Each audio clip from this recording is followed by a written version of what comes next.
Hello, Homestead. Please stand for the pledge. I pledge allegiance to the flag of the United States of America and to the republic for which it stands, one nation, under God, indivisible, with liberty and justice for all. Please stay standing for a moment of silence.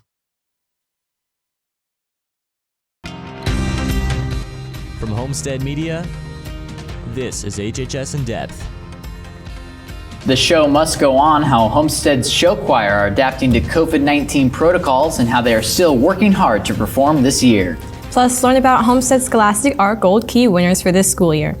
Those stories and more straight ahead. Thank you for joining us today. I'm Nada DeHook. And I'm Ashton Ackman. And Nada, we've seen a lot this year, and now we have our first Wednesday show ever. I don't think anyone expected something like this. No, we didn't, but we're glad you're with us today. This is the time of the year when many of our performing artists compete in major showcases and events. One in particular, our show choir, is working hard on their show, all while dealing with the new protocols COVID-19 has brought them this year. HHS In Depth reporter Jensen Clegg starts us off today with an update on Homestead's show choir. Every one of Homestead's activities and electives has been affected by COVID-19 this year. Here's a look at how Show Choir has been affected and their plans regarding Showcase and their competition season. As many programs here at Homestead, Show Choir is no different as far as the measures being taken. All performers are in masks during rehearsals and performances, etc. We even bought a pair of performance masks for all the performers that is a breathable material, but also offers just the same amount of protection as a normal mask that they'll be wearing during competitions. There are many schools across the country that have not necessarily been given the permission to do so. So it's really important that we've been able to figure out a way to safely continue this activity. For this season, for Class Royale Elite and Anonymous Blue, we're planning to attend 6 competitions as well as hosting our own classic showcase like we do every year. So competitions will look much different this year. The group would perform together, meaning regardless of division, they would perform back to back. So Elite and then Class Royale or vice versa. Pretty much we would go to a competition, warm up, perform, and leave rather than going into an all-day event. It would be more like a 3-hour event. For many students in Class Royale and Elite, Show Choir isn't just about singing and dancing. It's also about the relationships they've gained and the positive impact it's had on them despite troubling times like these.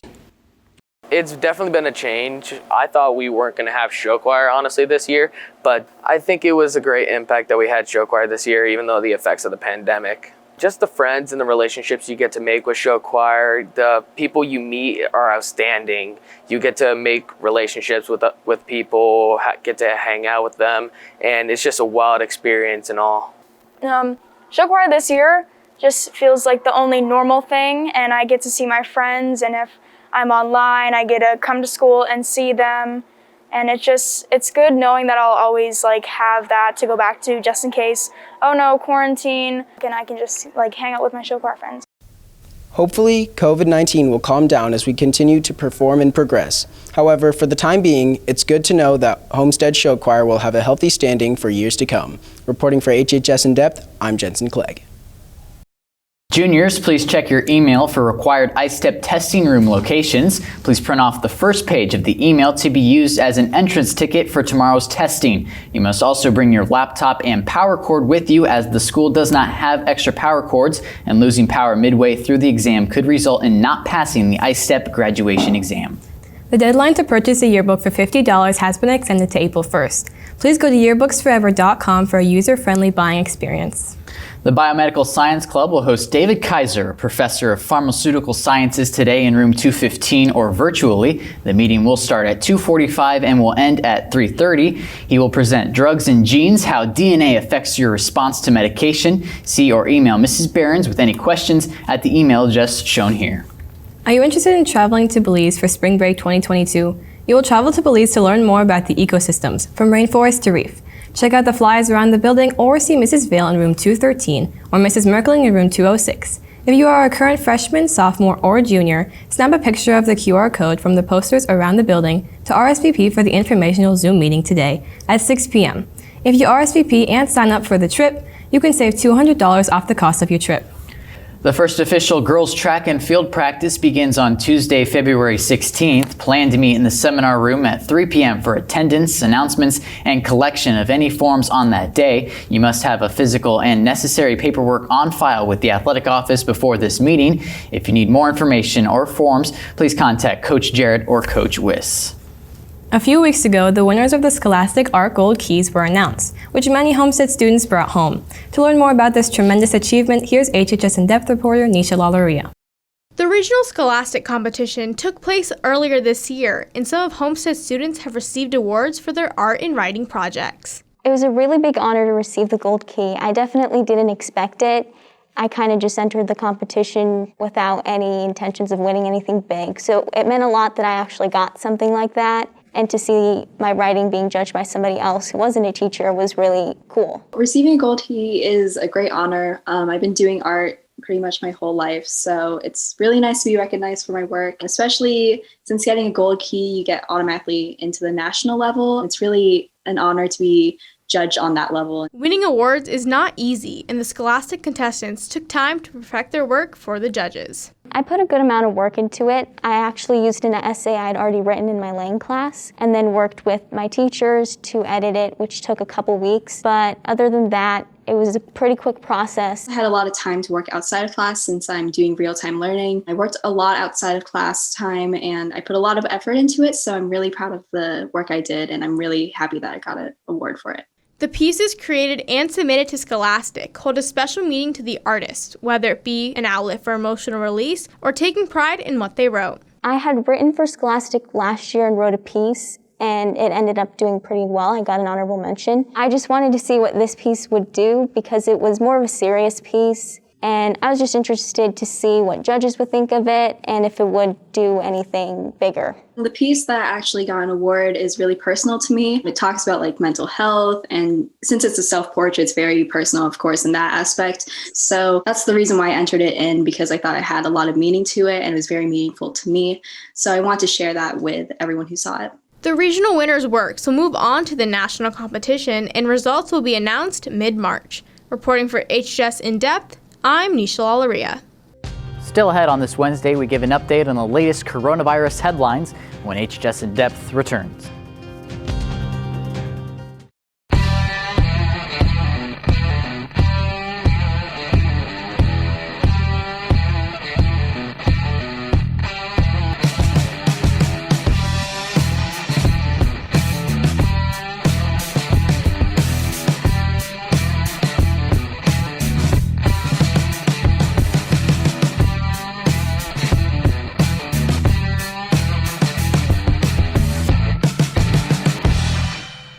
You're watching HHS In Depth with Ashton Hackman and Nada DeHook. Here's a look at the top COVID-19 headlines we're following on this Wednesday. The state of Indiana has changed its policies for contact tracing within schools. Throughout the pandemic, the Department of Health has defined a close contact as someone who is within 6 feet of a positive individual for 15 minutes or longer. In the past, those individuals have been required to quarantine for 14 days. Under the new rule, quarantines will no longer be required if students and teachers remain at least 3 feet apart and are wearing a mask in the classroom. The rule does not apply to lunch, athletics, or any other school setting where students may gather. The changes cite a low percentage of students who were exposed and tested positive for the coronavirus. The effort of the new guideline is to lessen the burden on schools as the pandemic continues. South Africa has suspended plans to inoculate its frontline healthcare workers with the AstraZeneca vaccine. A small clinical trial suggested that the doses aren't effective in preventing mild to moderate illnesses from the variant dominant in that country. Other vaccines have shown reduced efficacy against the variant, but have provided good protection from serious disease and death. More than 100 cases of the South African variant have been found in the United Kingdom. And Kroger announced Friday it is offering a bonus for employees who decide to get vaccinated against COVID-19. Associates who receive the recommended doses of the vaccine will get a $100 bonus. Kroger will also be giving a $100 store credit and 1,000 fuel points to hourly frontline grocery workers, supply chain, and call center associates. Kroger employs nearly 500,000 people across 35 states. And now here's HHS In-Depth reporter Hadley Mertz with a recap of one of Fort Wayne's biggest events that takes place downtown each January, the Winterval. Fort Wayne has been doing their annual Winterval downtown for a decade, but many Homestead students miss out on this opportunity. Between Dog Sweater Day at Promenade Park, ice skating, and live ice carving, students and their families can get the opportunity to visit new places and participate in activities all around Fort Wayne. Students, make sure to keep updated on what all is happening in Fort Wayne. It's a great way to be a part of your community. Reporting for HHS In Depth, I'm Hadley Mertz. Turning to weather now, winter has surely came in like a lion. Carly Flanagan joins us now to break down when we can expect warmer temperatures. If you're looking for warmer weather, it's not going to happen anytime soon, but looking ahead to our 4-day weekend, snow will come in over the weekend with cooler temperatures once again. For this weekend, on Saturday, it will start to snow, and Sunday will be partly cloudy, drying out that snow. The highs will be 15 and 12, but if you look, it'll be -1 and -7 as the temperatures drop. I will be back later with a check of the 7-day forecast. All right, thank you, Carly. Next in sports, it was surely a great weekend to be a Spartan with 2 breathtaking game enders in both boys and girls hoops. Caleb joins Ashton next with sports. Stay with us. This is your weekly installment of Tech Tips, a helpful short series over assisting students and staff through issues in technology.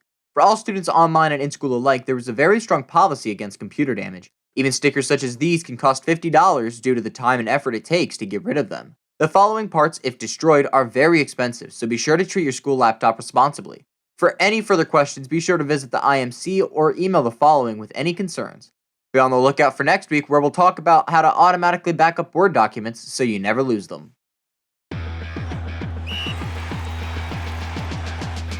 Welcome back, I'm Ashton Ackman. It was a huge weekend in Spartan athletics with several teams racking in some hardware. The Lady Spartan basketball team took down Wayne and Columbia City to advance to the final on Saturday. With a recap of the girls basketball sectional, here's sports reporter Caleb Wood. After a busy week in Homestead hoops, it's the girls sectional final against Southside. A rematch from the down-to-the-wire game last year, where Homestead came out victorious. Last Saturday night at Columbia City High School, Molly Stock with the early 3-ball to get the Spartans on the board. But then Southside would pull ahead and keep the Spartans to just single digits. It's not looking good for Homestead, down 24-9 at the half.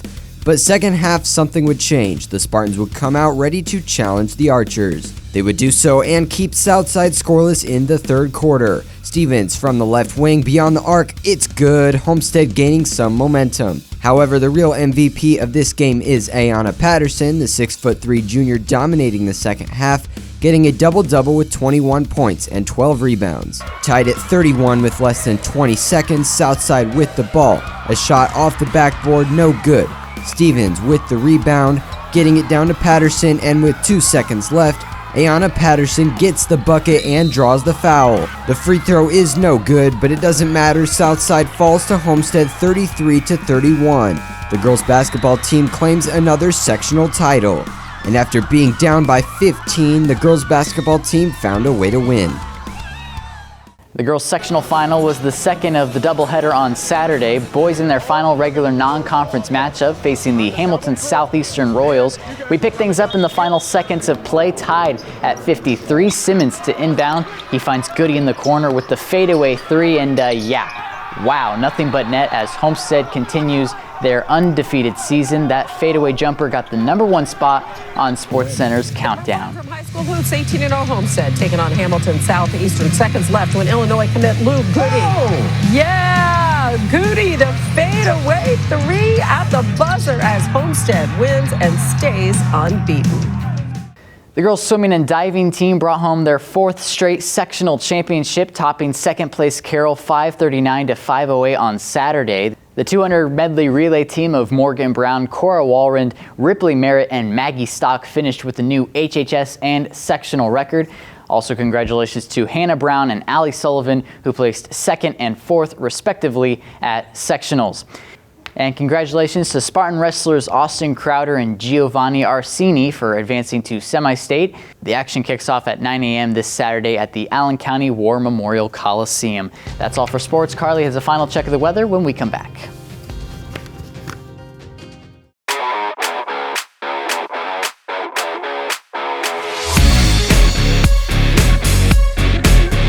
The rest of the day will remain cold into the overnight with lows in the single digits. Over the weekend, snow returns and the Arctic blast takes full swing with overnight temps below zero. Snow chances come back by the start of next week with temps still in the teens. All right, thank you, Carly, and thank you for watching today. A big weekend ahead in high school hoops. Up first on Friday night, the boys look to remain unbeaten in conference play as well as undefeated on the season as they take on Concordia in the final home game of the regular season. You can watch this game on Homestead Live through Homestead Media's YouTube channel. Then on Saturday, the girls play at noon in the regional semifinals against Noblesville, down in Marion. You can listen to the broadcast in the Point 91 FM. We'll be back again next Friday. Have a great weekend, everyone, and enjoy your 4-day weekend.